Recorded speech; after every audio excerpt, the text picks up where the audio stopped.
Muy buenas tardes, bienvenidos a una nueva emisión de Junta Médica, el programa semanal de salud de Infobae, donde ustedes tienen la posibilidad de consultar en línea directa a nuestros especialistas.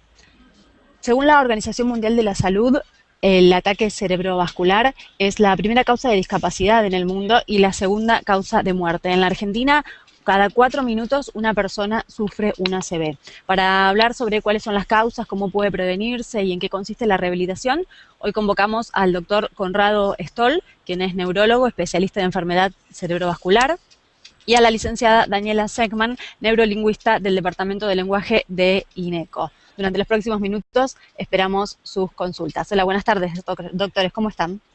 ¿Qué tal? Buenas tardes. Bueno, vamos a comenzar, doctor Stoll, poniéndonos un poco en sitio y en lugar. Querríamos que nos explique qué es un ACV. El ataque cerebrovascular es una enfermedad muy frecuente, como recién bien decías, y que lo que hace es afectar las arterias del cerebro. Las tapa o las rompe. O sea que por un lado puede o tapar la arteria cortando la circulación y produciendo un infarto, o romperla produciendo una hemorragia cerebral. Es mucho más común que se tapen y que ocurran infartos en el cerebro. Tan común que, como decías bien, estos procesos son la primera causa de discapacidad en el mundo y también la primera causa, junto con la enfermedad de Alzheimer, si no es la primera, está muy cerca de pérdida de la memoria. O sea, el que ocurran pequeños infartos en el cerebro alteran la función cognitiva y también se pierde la memoria, cosa que no es tan reconocida. Ahora, estamos hablando de algo tan común que, como bien decías, en general, globalmente es la causa número 2 de muerte en el mundo. Pero en países, por ejemplo, como en Brasil, es la primera causa de muerte. Y en otros Sabemos países, que hay dos tipos, ¿verdad? ¿Perdón? Hay dos tipos de ACV. Por eso dijimos, el de infarto, que por falta de irrigación se tapó la arteria, y el hemorrágico, por un sangrado en el cerebro. Perfecto. Comenzamos ya con las preguntas que nos están llegando de nuestros lectores que están conectados con este programa Junta Médica. Para la licenciada Segman, Lucía Aguilera de Uruguay nos dice: mi mamá tuvo una ACV hace 15 días y aún no recupera el habla. ¿Cuánto tiempo es esperable que pase hasta que vuelva a hablar? ¿Deberíamos ya perder las esperanzas? 15 días es muy cercano al momento del accidente. El periodo en general, se habla de un periodo crítico o agudo, fundamental, en el que se tiene que empezar la rehabilitación, que son los primeros 3 a 6 meses posteriores al accidente cerebrovascular. De todas formas, está muy comprobado por estudios que nunca debe dejar de rehabilitarse, porque siempre se puede seguir recuperando más del lenguaje, más de otras funciones cognitivas, como la memoria, como la atención, como las funciones ejecutivas, con lo cual 15 días, sí, es que hay que empezar, si ya el paciente, la persona que sufrió el accidente ya puede tener movilidad propia, puede empezar un tratamiento de rehabilitación. La indicación que damos siempre es empezar lo antes posible, con la mayor frecuencia semanal y con la mayor cantidad de terapias que puedan tener disponibles. Perfecto, estamos en tiempo, entonces ojalá llegue a la recuperación. Doctor Stoll, Laura González desde España nos consulta: ¿hay alguna manera sencilla de detectar que alguien está padeciendo una ACV? ¿Cuáles son las primeras señales? Se ha promovido por internet que si en una reunión alguien pareciera tener un evento de este tipo, hay que hacer un testeo en que se sostienen, se hace mover los brazos, se le trata de hacer decir algo. Realmente lo que pienso es que, dado que el tiempo es cerebro, como se dice de la frase original en inglés, porque hay tratamientos que deben ser administrados en las primeras 3 horas, como mucho 4 horas y media, drogas que pueden destapar una arteria que recién se ha tapado y por lo tanto revertir el cuadro clínico. Como es tan importante el tiempo, yo diría que no hay que ponerse a hacer un examen neurológico, que es algo complejo e improbable que personas que no se dedican a esto puedan hacer exitosamente. La regla es muy simple. Cuando en una reunión, en el trabajo, en cualquier actividad en la calle, una persona actúa de una forma muy inusual, parece que ha perdido la vista, se nota que ha perdido el habla, deja de mover un lado del cuerpo o ha perdido su equilibrio severamente, eso es probablemente una ACV. Y lo que hay que hacer es llevarlo a que expertos lo evalúen, a ver si esa persona puede recibir esa droga que puede hacer una enorme diferencia en las primeras horas. Por lo tanto, ante la duda hay que consultar. Los síntomas típicos, de nuevo, es pérdida de visión, pero cuidado, la pérdida de visión usual, progresiva, lenta no es ceguera que ocurre en segundos, es muy dramático. Repentino. O pérdida de fuerza absoluta en un lado del cuerpo o el otro, pérdida absoluta del equilibrio, pérdida del lenguaje. Esos son los síntomas más comunes. Perfecto. Licenciada Segman, nos consulta Omar Villar desde la Argentina. Dice, mi madre tuvo una ACV hace ya 4 años, en el mismo perdió el habla. Quería saber si hay forma de que vuelva a recuperarla después de tanto tiempo. Es importante, deberíamos saber qué tipo de actividades de rehabilitación, de estimulación del lenguaje estuvo haciendo durante estos últimos 4 años.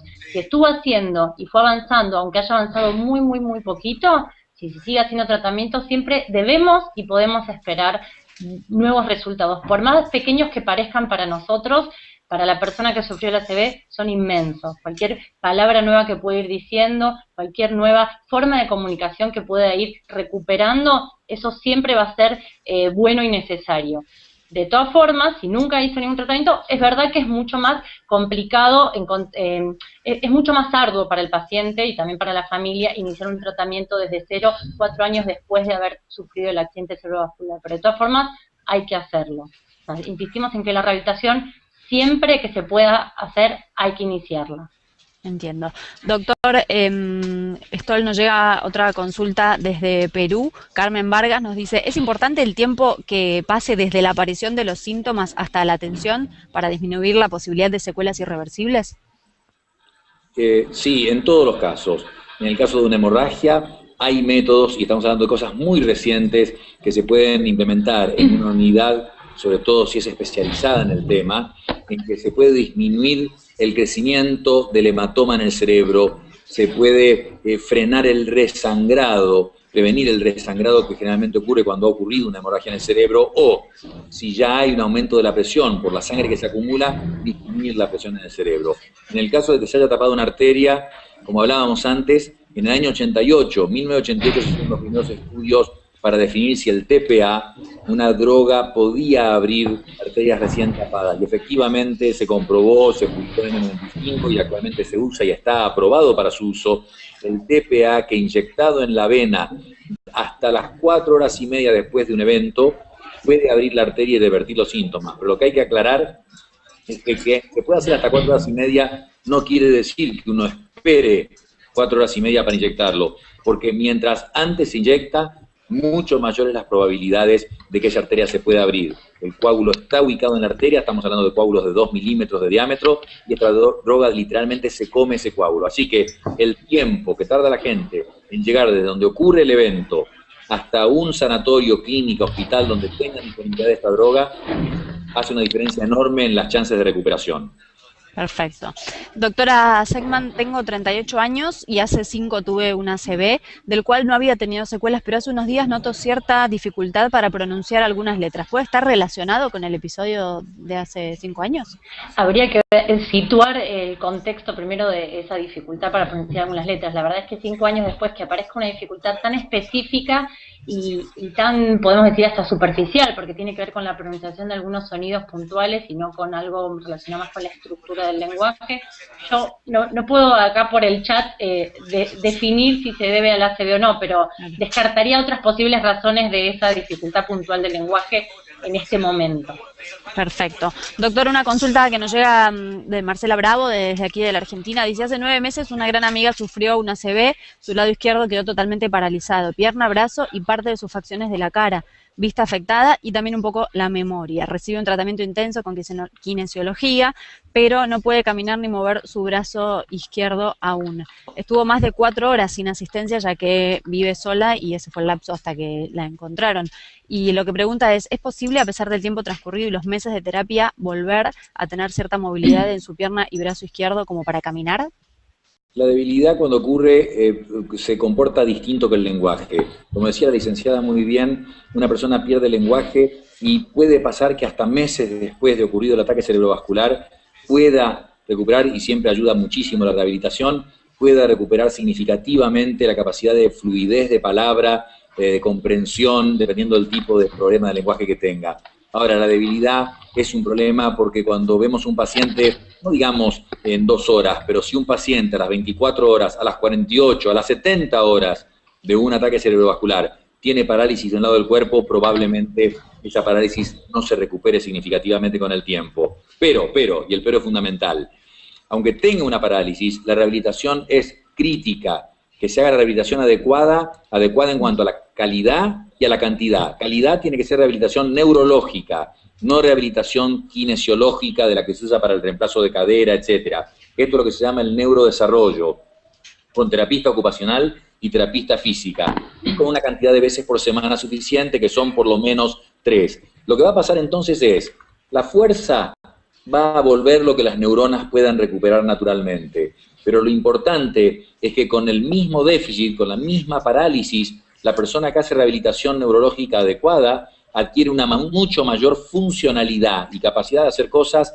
que el que no la ha hecho. Lo hemos visto muchas veces, la persona no rehabilitada es muy dependiente, mientras que personas que han hecho la rehabilitación adecuada pueden volver a hacer hasta deportes o el trabajo que hacían antes del problema. Perfecto. Licenciada Segman, Lucila Mora desde Costa Rica nos dice, ¿siempre es posible la rehabilitación del habla? ¿Qué técnicas se utilizan? Bueno, se utilizan muchas técnicas distintas. Nosotros trabajamos acá en INECO de muchas formas diferentes. Trabajamos en sesiones individuales de rehabilitación del lenguaje, donde se apunta directamente a las dificultades específicas de cada paciente, ya pueden ser del habla, pueden ser de comprensión del lenguaje, puede ser de evocación de palabras, puede ser de la estructura subyacente, digamos, de la sintaxis del lenguaje, por ejemplo. También trabajamos en sesiones grupales, donde lo que se trabaja fundamentalmente es la comunicación, la interacción con los pares. No nos olvidemos que el lenguaje es nuestra herramienta principal y casi automática de comunicación y de interacción con los demás. Ante esa pérdida, no solamente nos cuesta decir lo que queremos decir, sino que también empieza a tener impacto en todas nuestras actividades sociales, familiares, laborales. Entonces, al trabajar de manera grupal con otros pares que han tenido algún problema similar y que tienen dificultades similares o diferentes de forma que se puedan compensar, el tipo de estimulación es diferente al de la sesión individual con cada paciente. También trabajamos con sesiones, con terapias combinadas, donde no se trabaja solamente el lenguaje con estrategias de lenguaje, sino que también se lo trabaja con estrategias de otro tipo de disciplinas. Por ejemplo, la música, trabajamos mucho con musicoterapia y lenguaje, donde las técnicas de evocación y de acceso a los sonidos del lenguaje, a las palabras, a la prosodia, están accedidas, digamos, están facilitadas por otras áreas del cerebro que son aquellas que responden a la música, por ejemplo. También trabajamos con terapia ocupacional, como bien decía el doctor, una terapia tan fundamental para rehabilitarse y reinsertarse en la vida cotidiana. El lenguaje en contexto de las habilidades de la vida diaria es mucho más fuerte y mucho más está representado de una forma mucho más sólida en nuestro cerebro que si hablamos en situaciones abstractas y no las ligamos con una situación concreta. Entonces, por ejemplo, se puede trabajar en la casa del paciente, en las actividades, no sé, paseando por la calle, yendo a hacer las compras, actividades que suele hacer diariamente, reforzando todas aquellas habilidades lingüísticas que acompañan cada una de esas actividades. Perfecto. Otra consulta para el doctor Stoll nos llega desde Ecuador. En este caso, Josefina Linares nos dice, soy hipertensa, tengo un trabajo muy estresante y no logro dejar de fumar. Sé que son algunos de los factores de riesgo. ¿Hay algo que pueda hacer para prevenir una ACV? Definitivamente, y no está sola. Hay millones de personas en el mundo. Exactamente hay 1.1300 millones de personas, casi la población entera de China, que son hipertensos. Y el problema de la hipertensión es que aún las personas que están diagnosticadas y tratadas, el 80% no están controladas. Uno se puede preguntar cómo, qué raro, suena extraño eso. Es así, aún en países desarrollados, las personas con diagnóstico de hipertensión no logran control porque el sistema no mide bien la presión arterial, porque la persona por estar medicada cree que al tomar esa medicación se solucionó el problema, y la realidad es que la mayor parte de los hipertensos no están controlados y la hipertensión es el factor de riesgo número 1. ¿Cómo hacer? Puede con su médico, el usual, o buscar un especialista para estar segura que su presión sea menos de 130/80 y saber que no existe la presión nerviosa.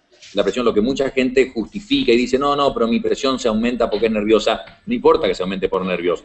Esos aumentos también tapan o rompen las arterias. Entonces uno tiene que lograr una combinación de medicaciones que impida que la presión pase de 130/80. O como dice el cardiólogo norteamericano Valentín Fuster, de Mount Sinai, la mejor presión es la presión predesmayo, o sea, la presión más baja posible. Con respecto al cigarrillo, lo que puede hacer es esto. En los centros de prevención vascular hay médicos que solamente se dedican a la cesación tabáquica. Entonces, todos los que hacemos prevención conocemos perfectamente los remedios que hay, las medicaciones, los parches, los chicles, etcétera. Pero la realidad estadística es que si usted ve a un médico que solamente se dedica a que los pacientes dejen de fumar, y ellos manejan muy bien la parte conductual, de hábitos y de psicología, ese médico tiene más probabilidades de lograr que el paciente deje de fumar que un médico que lo hace como parte de otras actividades. Entonces, un centro de prevención especializado, con médicos súper especializados, probablemente aumenten la probabilidad de que deje de fumar.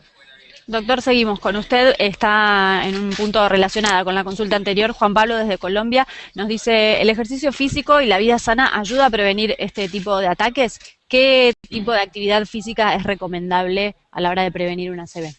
Ayuda tanto que la Organización Mundial de la Salud ya ha mostrado que con solamente dejar de fumar, hacer ejercicio y tener hábitos alimentarios correctos y tener, por lo tanto, un peso normal, sabemos que el exceso de peso es un problema gravísimo, una pandemia en este momento, con solamente eso se disminuiría 80% la frecuencia de ataques cardiovasculares, o sea, también los cardíacos, los cerebrales, la aorta en el abdomen, que es una arteria muy grande, o sea que es crítico lo que está diciendo. ¿Qué hay que hacer?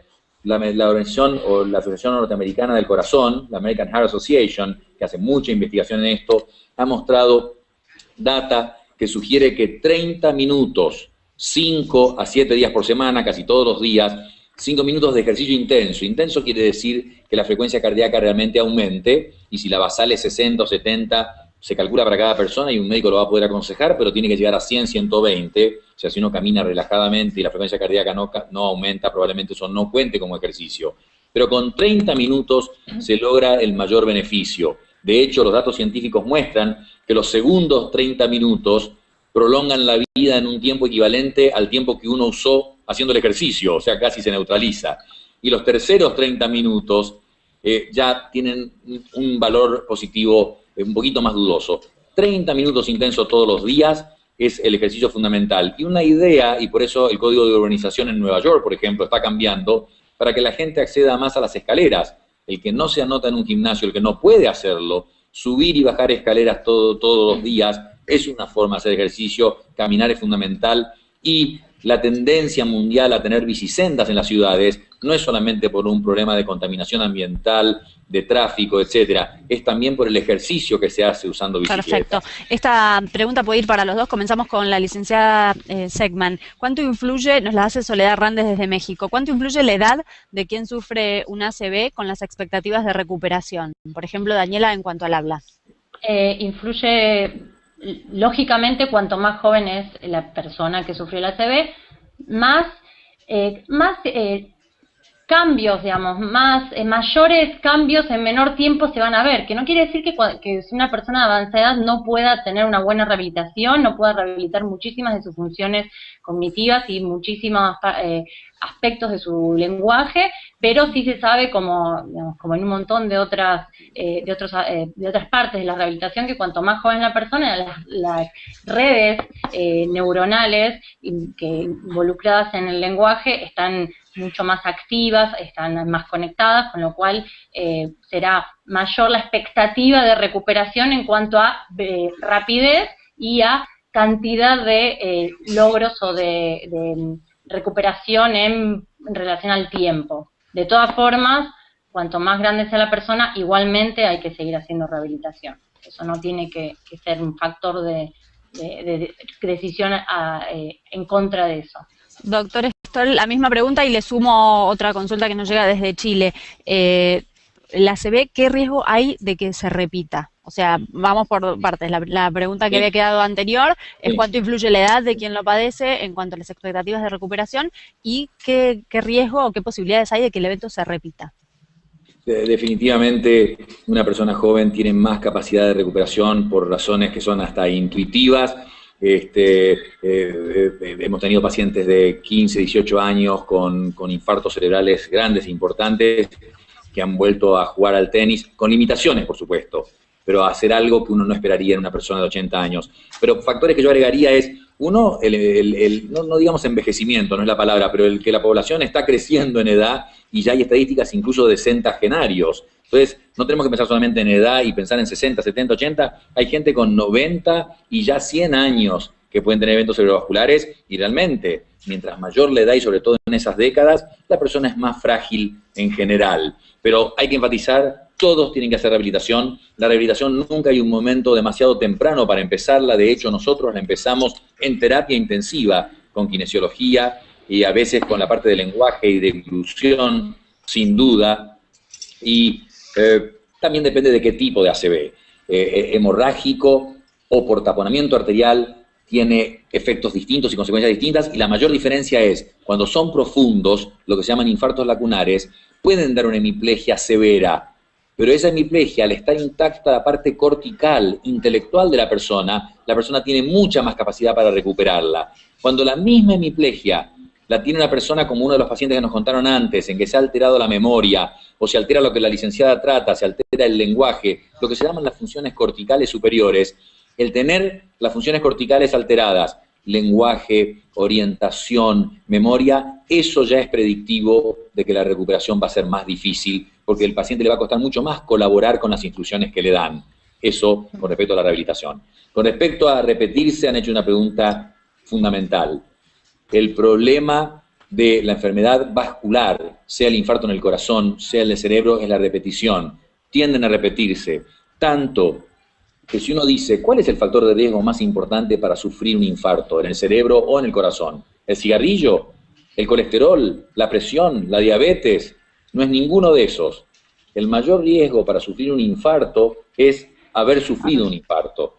Entonces, cuando la persona ha tenido un infarto en el corazón o en el cerebro, no importa, eso lo pone en una categoría muy especial de lo que se llama prevención secundaria, en que realmente tiene que ser tratado por médicos especializados, porque tienen que hacer un tratamiento en el buen sentido más agresivo para limpiar esas arterias y prevenir la eventual repetición. Pero hay toda una cantidad de guías y de pautas establecidas de tratamiento, especialmente en el uso de los remedios para el colesterol, de los de la hipertensión, en los licuantes de la sangre, hacer que la sangre esté más fina para que circule mejor, para que circule más líquida, para que circule mejor, menos viscosa. Hay una cantidad de guías establecidas y conocidas por los que se dedican a esto, que disminuyen el riesgo de repetirlo, pero sí, cuidado, porque cuando ha ocurrido uno, y no depende de la gravedad, no depende de la gravedad, la persona ha tenido un evento que por ahí se recupera totalmente, y eso, en cuanto al riesgo de repetición, es igual de riesgoso que la persona que quedó con una hemiplegia muda o ciega, ya que las consecuencias no hablan del riesgo de repetición. El riesgo de repetición es siempre muy alto. Y la última nos llega desde la Argentina, a ver cuál de ustedes dos oyó hablar sobre este mito que Néstor, nuestro lector, quiere ratificar, rectificar o no, o dar definitivamente por falso. ¿Qué hay de cierto en esto que indica que ante un posible ACV, pincharse las yemas de los dedos y conseguir que sangre ligeramente ayuda a disminuir la presión y los posibles efectos de este evento? ¿Es correcto o es un mito que tenemos que desestimar? Yo no lo había escuchado nunca, por ejemplo. Doctor, le cedo la palabra. Yo a esta altura de la vida... Escucho eso y todo. Todos los mitos. No sé si es todas las verdades, y hay muchas por descubrirse, pero de los mitos he escuchado, yo estaba esperando escuchar otro más para combatirlo, pero este ya lo escuché muchas veces. Definitivamente la respuesta es no, bajo ningún punto de vista. No hay nada, y lo estaríamos diciendo acá, si hay algo que uno pudiera hacer. Lo que uno puede hacer es lo que se llama prevención primaria, que es prepararse para no tener. Nosotros siempre decimos que nuestro objetivo es cirugía cero, revascularización cero. O sea, no queremos que la gente tenga que operarse la carótida, porque si la tienen que operar es porque es tarde, es porque se les tapó, es porque algo se ha hecho mal que dejó que la arteria se tapara, o cualquier otra del cerebro, o que llegue un coágulo al cerebro. Entonces lo que tenemos que hacer todos es saber comer bien. La dieta no existe, la palabra dieta no existe, sabemos que no funcionan, está publicado científicamente. Lo que sí existe y funciona es hábitos alimentarios buenos, y se sabe que la dieta mediterránea es de las mejores que se pueden instituir. Además de eso, el ejercicio no es más para ir a la playa y verse bien. Para llegar linda al verano. ¿Cómo? Para llegar linda al verano, nada más. Eso es lo que es el eufemismo que yo usaba, de eso. No, son para tener bien las arterias, que no nos preocupan a su edad, Valeria, o de la licenciada, pero ya cuando se van acumulando los años, ahí uno se empieza a preocupar y por ahí es tarde. Entonces, el ejercicio es crítico. Fumar no tiene que existir más en el diccionario de nadie, y todas estas cosas, si no están así, hay gente que puede ayudar a que uno baje de peso, a iniciar ejercicio, a dejar de fumar. Y después estar atento, porque a partir de los 30 años, una frecuencia, un porcentaje altísimo de la población comienza a desarrollar aumento del colesterol, aumento de la presión arterial y un porcentaje algo menor diabetes, que son factores de riesgo muy serios si no se los trata. Por eso hay gente de 40 años o de 50 o muy jóvenes que tienen infartos o hemorragias, porque son personas que han tenido factores de riesgo no identificados, no tratados, y que cuando uno se da cuenta es tarde. Perfecto. Bueno, hasta aquí hemos llegado. Les agradezco mucho el tiempo, doctor Conrado Stoll, neurólogo especialista en enfermedad cerebrovascular, y licenciada Daniela Segman, neurolingüista del Departamento del Lenguaje de INECO. Muchas gracias por habernos atendido esta tarde. Gracias, Valeria. Hasta luego. Y a todos ustedes, muchas gracias por haber estado ahí del otro lado. Los esperamos el próximo miércoles a las 16 en una nueva emisión de Junta Médica. Hasta que vuelva a hablar. ¿Deberíamos ya perder las esperanzas? 15 días es muy cercano al momento del accidente. El periodo en general, se habla de un periodo crítico o agudo fundamental en el que se tiene que empezar la rehabilitación, que son los primeros 3 a 6 meses posteriores al accidente cerebrovascular. De todas formas, está muy comprobado por estudios que nunca debe dejar de rehabilitarse porque siempre se puede seguir recuperando más del lenguaje, más de otras funciones cognitivas como la memoria, como la atención, como las funciones ejecutivas, con lo cual 15 días sí es que hay que empezar si ya el paciente, la persona que sufrió el accidente ya puede tener movilidad propia. ¿Qué tal? Buenas tardes.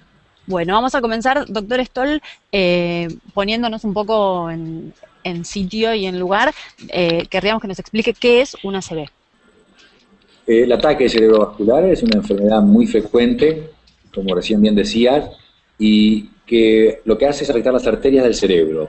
Las tapa o las rompe. O sea que por un lado puede o tapar la arteria cortando la circulación y produciendo un infarto, o romperla produciendo una hemorragia cerebral.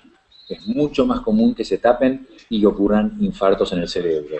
Tan común que, como decías bien, estos procesos son la primera causa de discapacidad en el mundo y también la primera causa, junto con la enfermedad de Alzheimer, si no es la primera, está muy cerca de pérdida de la memoria. Puede empezar un tratamiento de rehabilitación. La indicación que damos siempre es empezar lo antes posible, con la mayor frecuencia semanal y con la mayor cantidad de terapias que puedan tener disponibles. Perfecto, estamos en tiempo, entonces ojalá llegue a la recuperación. Doctor Stoll, Laura González desde España nos consulta, ¿hay alguna manera sencilla de detectar que alguien está padeciendo un ACV? ¿Cuáles son las primeras señales? Se ha promovido por internet que si en una reunión alguien pareciera tener un evento de este tipo, hay que hacer un testeo en que se sostiene, se hace mover los brazos, se le trata de hacer decir algo. Realmente lo que pienso es que, dado que el tiempo es cerebro, como se dice de la frase original en inglés, porque hay tratamientos que deben ser administrados en las primeras 3 horas, como mucho 4 horas y media, drogas que pueden destapar un... Muy buenas tardes, bienvenidos a una nueva emisión de Junta Médica, el programa semanal de salud de Infobae, donde ustedes tienen la posibilidad de consultar en línea directa a nuestros especialistas. Según la Organización Mundial de la Salud, el ataque cerebrovascular es la primera causa de discapacidad en el mundo y la segunda causa de muerte. En la Argentina, cada 4 minutos una persona sufre un ACV. Para hablar sobre cuáles son las causas, cómo puede prevenirse y en qué consiste la rehabilitación, hoy convocamos al doctor Conrado Stoll, quien es neurólogo, especialista en enfermedad cerebrovascular, y a la licenciada Daniela Segman, neurolingüista del Departamento de Lenguaje de INECO. Durante los próximos minutos esperamos sus consultas. Hola, buenas tardes, doctores, ¿cómo están? Memoria. O sea, el que ocurran pequeños infartos en el cerebro alteran la función cognitiva y también se pierde la memoria, cosa que no es tan reconocida. Ahora, estamos hablando de algo tan común que, como bien decías, en general, globalmente es la causa número 2 de muerte en el mundo. Pero en países, por ejemplo, como en Brasil, es la primera causa de muerte. Y en otros Sabemos países, que hay 2 tipos, ¿verdad? ¿Perdón? Hay 2 tipos de ACV.